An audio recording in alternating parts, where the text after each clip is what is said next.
essence of the evil entity Lilith, a goddess or a demon? Thank you.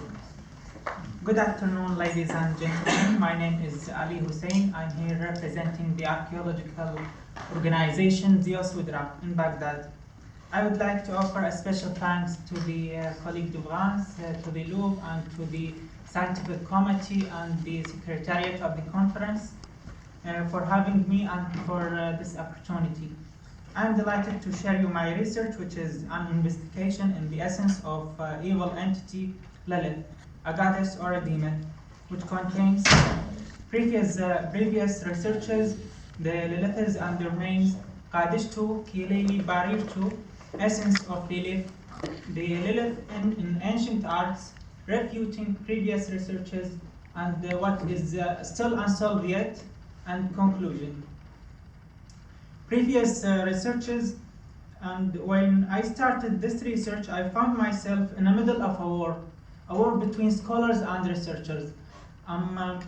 Most of them, or some of them, who studied and wrote about her in the essence, in the light of ancient arts, to conclude that she is a goddess. Other scholars studied her literary presence in the mythology, legends, poems, and incantations, and so on, to conclude that she is a demon. In addition to some other scholars that presume that she is the goddess Ishtar or goddess Irshagigal. What I did is studying the entity of Lilith in mythology in the light of ancient inscriptions and ancient arts, to make a comparison, or in other words, looking for descriptions of Lilith in the inscriptions, and then looking for what represent these descriptions in the inscriptions, such as reliefs. Looking for descriptions of Lilith in the inscriptions, and then looking for what represent these descriptions in the arts, such as reliefs, statues, and painting. So I can come out with a conclusion of my research, which has to include the identity of Lilith. The Liliths and their names. This is a bilingual incantation text, mentions the three evil entities as most of the scholars claim, one after another in Sumerian and in Akkadian. Some Sumerian names are in red, and Akkadian names are in green. First demon's name is Lulillah, which means the male storm demon. The scribe does not translate it to Akkadian literally, but he translated instead Lilu'u. Second, the demon's name is Lu Kisikilla. Kisikil is a Sumerian phrase, means a maiden. Lillah is the male storm demon, which makes the meaning the maiden of the storm demon.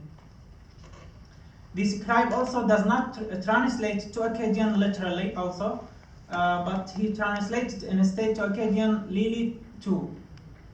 The third demon's Sumerian name is Kisikil Uddakara. As I mentioned that Kisikil means a maiden, Uddakara means chosen by the storm demon, but he does not translate it to Akkadian literally as well. He translated to Akkadian Ardat Lili. The word Ardat is a synonym word of the Sumerian phrase Kisikil. Both means maiden, which makes the meaning of the third demon's name the maiden of the storm demon. And that leads us to the point that the second and the third line are both names of the same demon, and the incantation mentions only two demons, not three. The first one is the male storm demon. The second demon is his maiden. In the third line, this Sumerian name and the Akkadian synonym is the descriptions of Lilith, not a third demon's name. It is only her descriptions. He described her as chosen by the Lilu'u, or Lu Lillah. Qadishtu. Now after we know that Kisikil Uddakara is Lilith, the chosen maiden by storm demon, Let's take a look at this incantation. O maiden whom the storm demon chose, O Qadishtu, who when the storm demon made his choice. So Qadishtu is another name of chosen maiden Lilith. So a legal terminology text used to train the scribes describe Qadishtu as the chosen from the street. Other descriptions that I have found about Qadishtu is a votary to the god of storms and lightning Adad, and goddess of love, sex, and war Ishtar. Qadishtu is a dedicated girl by her father to the temple of Adad and Ishtar. The Qadishtu girl involved in a sacred prostitution cult related to Adad and Ishtar.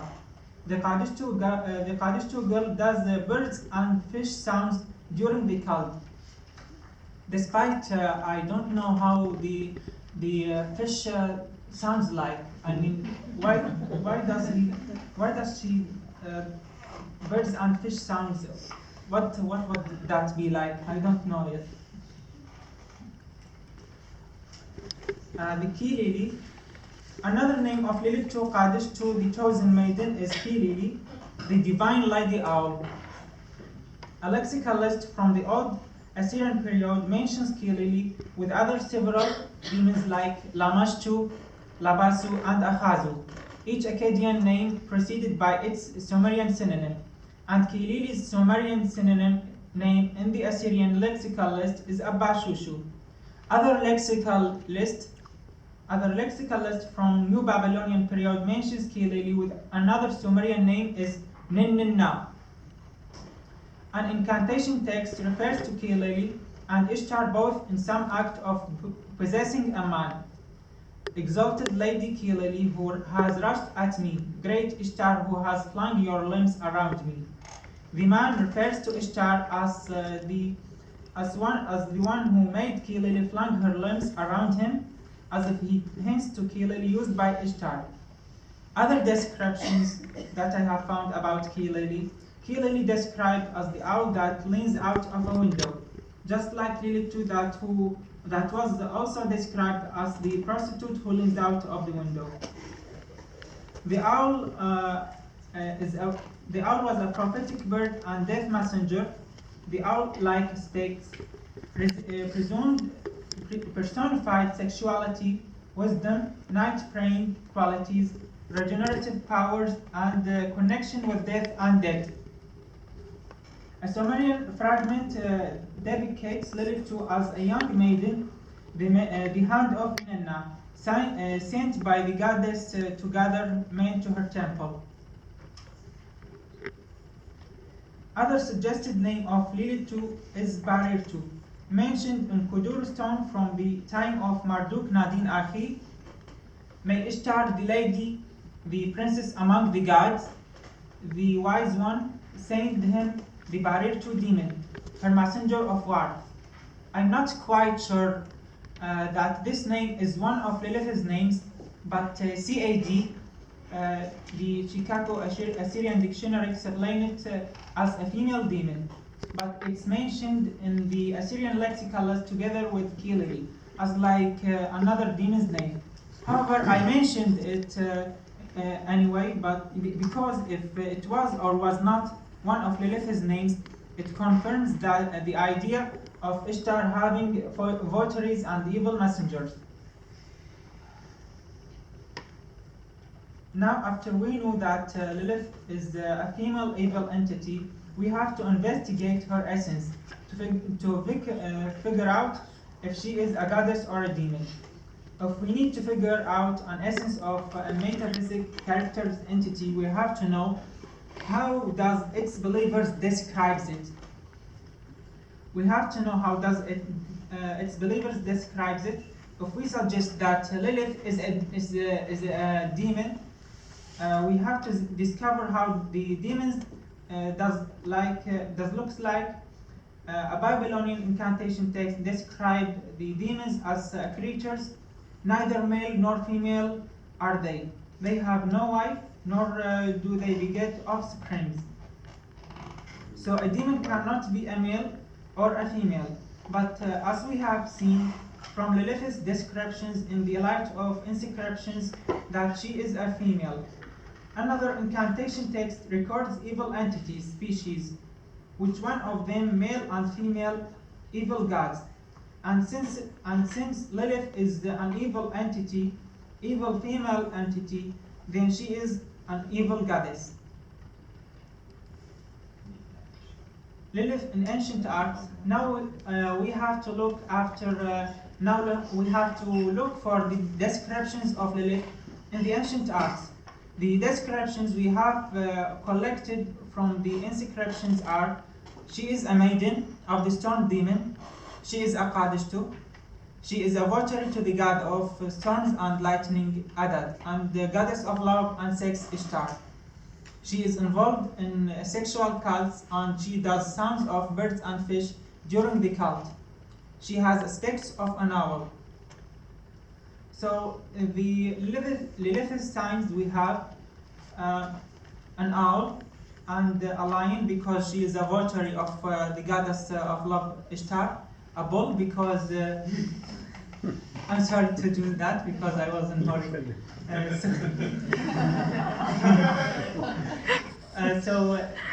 The bull because she is a votary of Adad, and fish and birds. And we can find all these signs in the following reliefs. On the left, a relief kept in the Louvre Museum. You can see the divine lady Al-Qadish II of Adad standing on a bull. A bull, as we know, that he represents the god of storms and lightning Adad.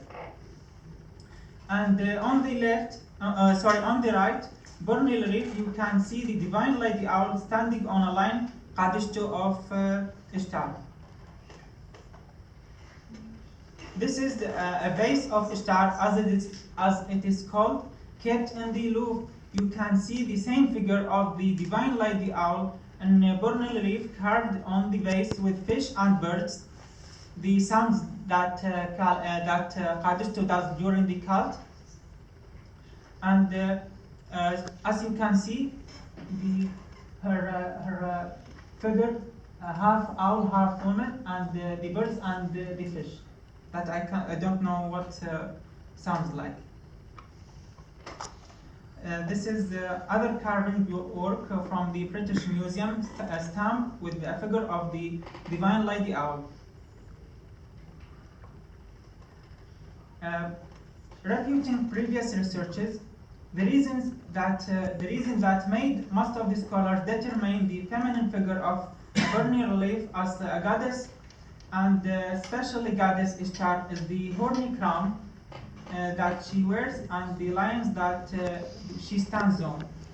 But from my study, I've concluded that the horny crown appears with other metaphysic characters, such as the winged bull Lamassu, and the Assyrian angel, which means that the horny crown is a sign of the divinity, not only gods, but spirits of protection too, and spirits of evil too. And about the lions, it is right that it is a sign of Ishtar, but the same feminine of the divine lady owl appears on other relief standing on a bull. What is still unsolved yet, Lilith appears on relief standing in different ways. Most of her standings are raising her hands, holding a rod and a ring. Other ways, she stands with accompanied hands, or her hands near to her mouth, as if she is in an act of talking. What is still unsolved yet is a rod and a ring. The rod and the ring is a sign of the god of sun Utu. Shamash, god of justice, he appears holding the rod and a ring in one hand, while Lilith appears holding it in both hands. I'm still investigating her relationship with god of sun and justice, and the reason behind holding the rod and ring in both hands. This is the essence of Lilith. I call it the scheme of a butterfly. The right wing represents the studying of Lilith in the light of ancient arts, and the left wing represents studying of Lilith in the light of ancient inscriptions. The lines of Ishtar in arts, and the owl figure, and the both of a god of storms. In the inscriptions, Qadish II, the key lily, the divine light, the owl, Lilu, storm demon. So she took sexuality from Ishtar to be a sacred prostitute, Qadish II. And she took the storms from the god of storms Adad to be a votary, and she took the storms part from Lilu demon to be his maiden. So that makes the essence of Lilith, Lilith to the votary prostitute, the lady owl, the chosen maiden of storm demon, the votary of storm's god, the evil goddess Lilith. Thank you for attention.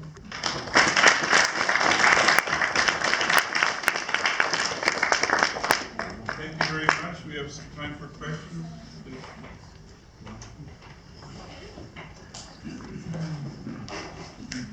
Hello, thank you very much for the presentation. I would just like to say two things. One, the description of the demons which you gave from Utukul and Nutu is a description of the seven, not demons in general.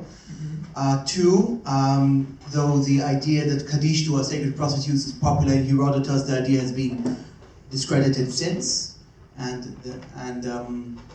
Actually, that's the only two things I want to say. And demons can be male and female. Namashtu is definitely female. And there are male demons as well. So it doesn't mean that she's specifically a goddess. Okay, thank you. Thank you for your presentation. And as you displayed, Lilu, Lila, Lilith and Lilith, they are the same thing or identical? Sorry? As you displayed, Lilu, Lila, Lilith and Lilith, they are identical, the same thing? Identical? Yeah. Sorry,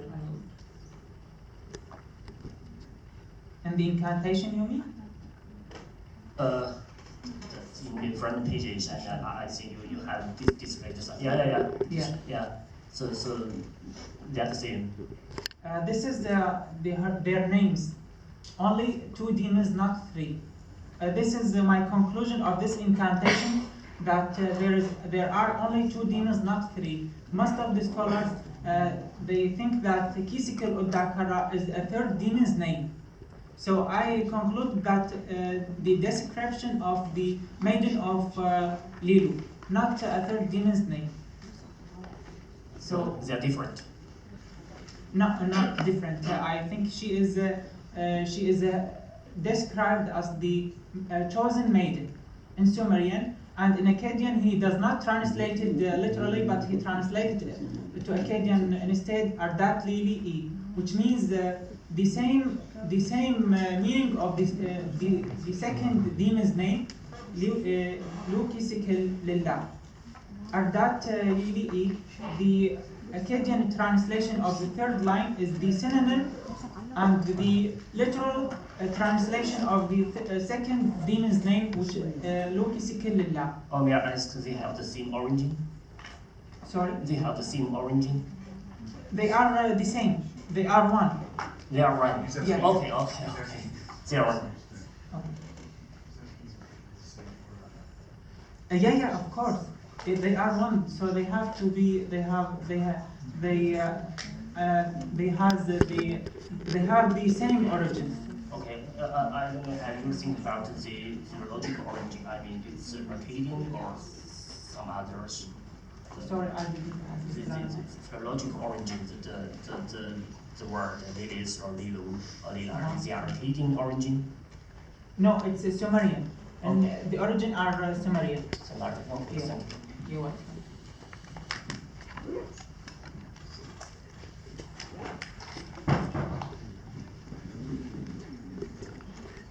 Thank you for your interesting presentation.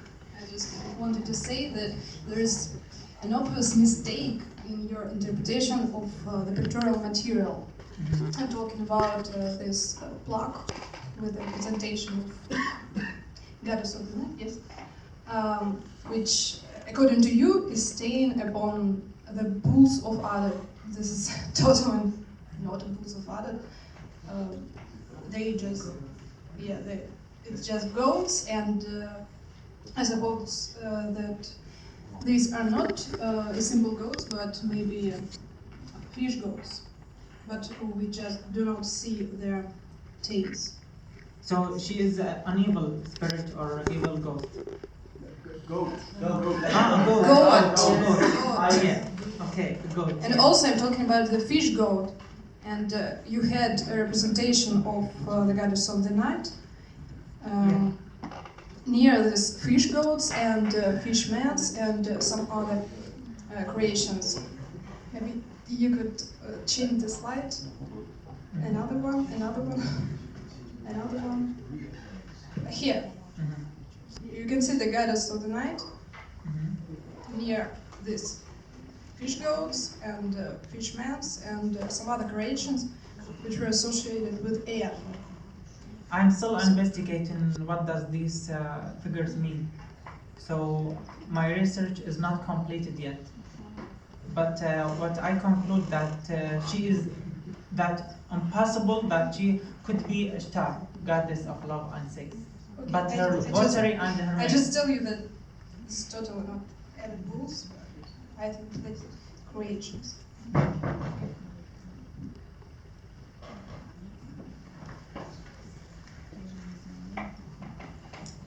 Just a very short comment. I think a lot of things have been said. What's my feeling with all this, maybe goddesses or demons and so on. Maybe your very first question, a goddess or a demon, which you answered by Lilith is a evil goddess. I think the terms God and demon and so on, those categories are mostly very modern, and we use things like God or evil God on the other side of demon just to categorize this divine world of the ancient Near East. But in fact, the difference between gods and demons, we cannot always really get this difference. Like Lamashtu, you just have to look at Lamashtu. For So maybe Lamashtu, can I say something? Lamashtu is also maybe a goddess because there is a dingir sign before her name in the lexical list. So do you think that she is also a demon? I think that the difference was. I think ancient Mesopotamians didn't imagine this exact categorical difference between demons and gods. But maybe Professor Geller can tell us more because I think.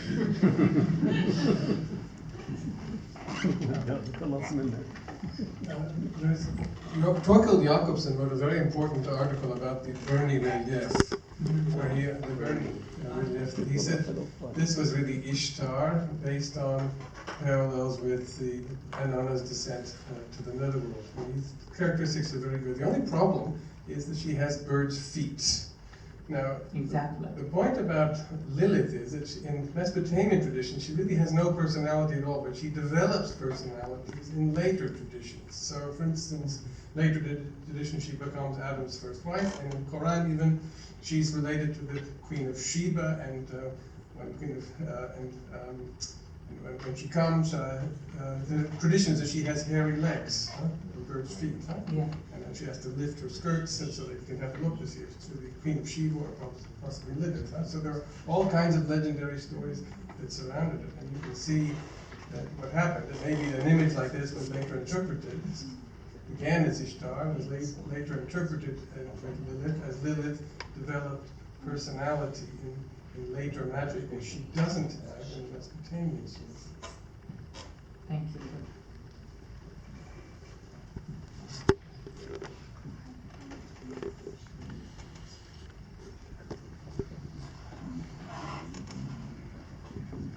Well, as for the so-called rod and ring, I'm just making you aware of this. I don't know if this is what I believe or not, but this is the possible interpretations that these are actually handcuffs or shackles. That this is going against your brother a little bit. There are other depictions where her hands are still bound.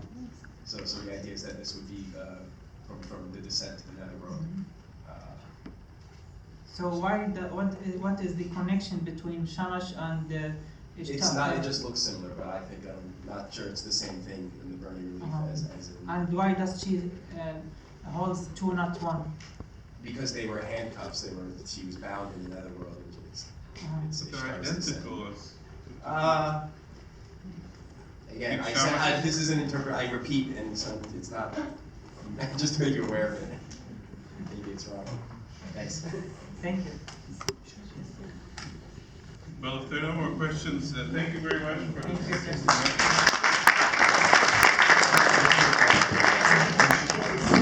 the presentation.